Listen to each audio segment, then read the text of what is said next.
998 বর্গমাইলের ছোট্ট একটা দেশ বাংলাদেশ।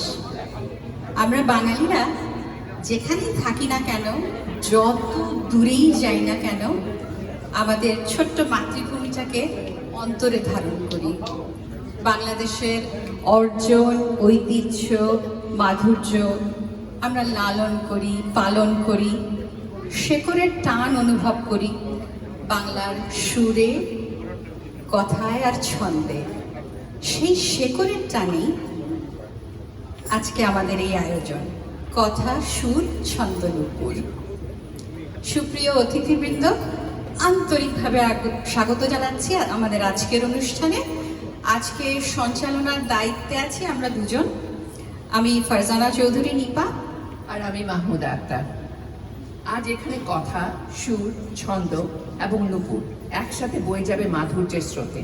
সুতরাং অপেক্ষা করব না আর, শুরু করি আমাদের যাত্রা। নিপা আপা, সুরটা কিভাবে করা যায়, কাদের দিয়ে? আমাদের হাজার বছরের সংস্কৃতি আমাদের পূর্বপুরুষেরা ধরে রেখেছিলেন। আজ আমরা 7 সমুদ্রের পাড়েও ধরে রাখছি সেসব। আমাদের নজর এখন সামনের দিকে। আমরা চাই আমাদের বাংলা ভাষার সংস্কৃতির ঐতিহ্য ছড়িয়ে পড়ুক ভবিষ্যৎ প্রজন্মের মাঝে। তাই আমাদের নতুন প্রজন্মের সদস্যদের দিয়েই সুর, ছন্দ,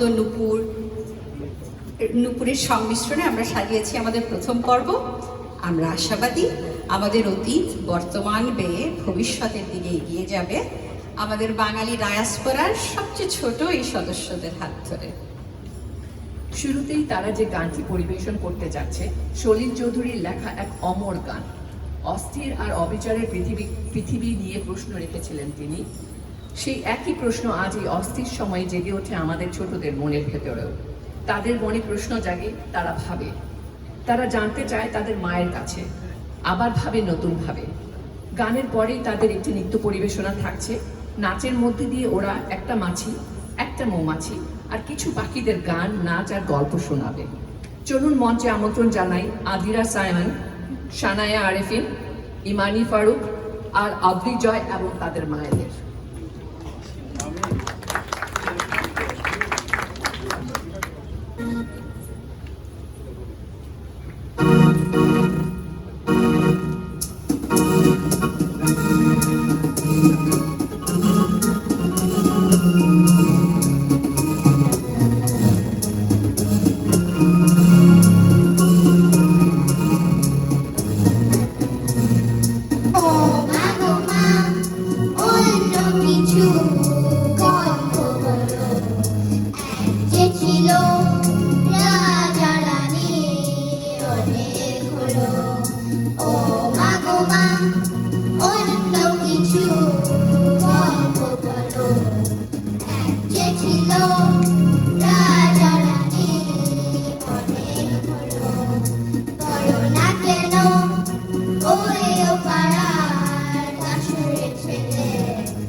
বুলবুল পাখি ময়নাটি আয়না জানা গান শুনি।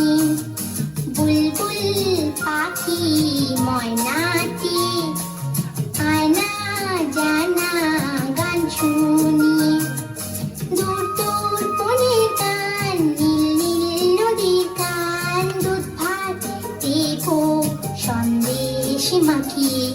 বুলবুল পাখি ময়নাটি আয়না জানা গান শুনি।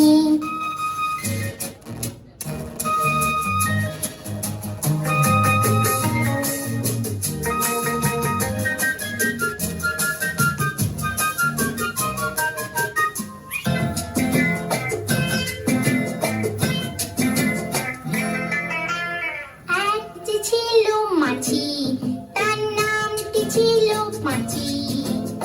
এক যে ছিল মাছি, তার নামটি ছিল পাঁচি। উঠতে উঠতে পাঁচি গিয়ে পড়ল সাঁচি। এক যে ছিল মাছি, তার নামটি ছিল পাঁচি। ওরে এক যে ছিল মাছি, তার নামটি ছিল পাঁচি। উঠতে উঠতে পাঁচি গিয়ে পড়ল সাঁচি।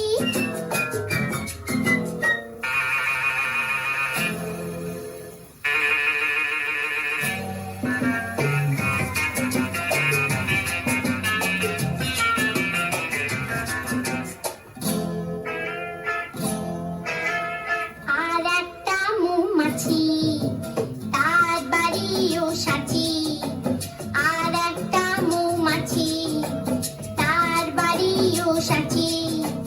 পাঁচিকে থেকে বলল পাঁচি আয় দুজনে নাচি। পাঁচিকে থেকে বলল পাঁচি আয় দুজনে নাচি।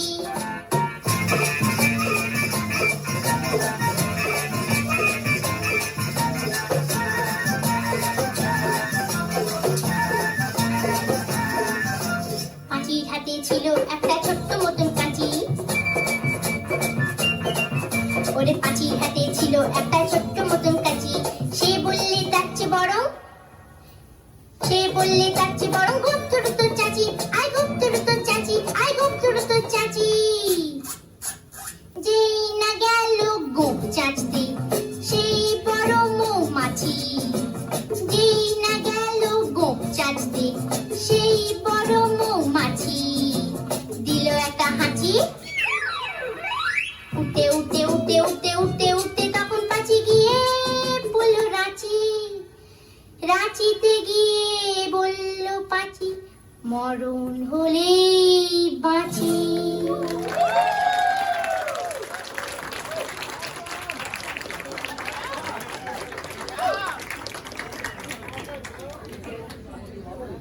চলুন আমাদের ছোট পারফর্মারদের জন্য আমরা আরেকটা তালি দিই, আরেকটু জোরে। তারা এত সপ্রতিভ যে একটু যান্ত্রিক গোলযোগের পরেও কিন্তু থেমে থাকেনি, সেখান থেকে আবার সুন্দর করে পারফর্ম করলো। আমার মনে হয় ওদেরটা অতিক্রম করা আজকে কঠিন হবে। আমরা যে যেই পারফর্ম করি আর হবে না, ওদের উপরে ওঠা আজকে কঠিন হবে। সে যাই